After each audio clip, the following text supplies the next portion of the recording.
இவங்க கட்ட விடுக்கிறேன்னு சொல்லி ஜனங்க கட்ட விழுக்கப்பட்டா வராங்கன்னா எல்லாம் கட்டப்பட்டு வராங்க, திரும்ப திரும்ப கட்டப்படுறாங்க.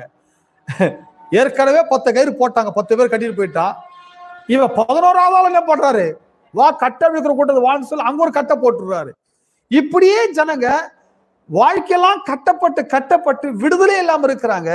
பட் அந்த நாய் மாதிரிதான், அந்த நாய் எப்படி சங்கிலியால கட்டப்பட்டு 10-15 வருஷமா விடுதலை இல்லாம இருக்குதோ, சங்கிலிய கட் பண்ணா கூட கட்டு பிரதர்ன்றாங்க. நிறைய பேர் பாருங்க, நீங்க பிரசங்கம் பண்ணிட்டு கூட ஒண்ணுமே இல்லை நம்ம சொல்லிடுறோம், இல்ல பிரதர் ராத்திரான சத்தம் வரதான் பிரதர் கேக்குது, இல்ல பிரதர் ஏதோ ஒரு நடக்குது, ஏதோ ஒன்று இருக்குது.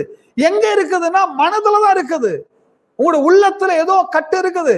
பட் பிசிக்கலா செயின் கிடையாது, பட் மென்டலியா சம் லாக் இருக்குது. அத நீங்க அன்லாக் பண்ணாம அதை நீங்க அதை ஓபன்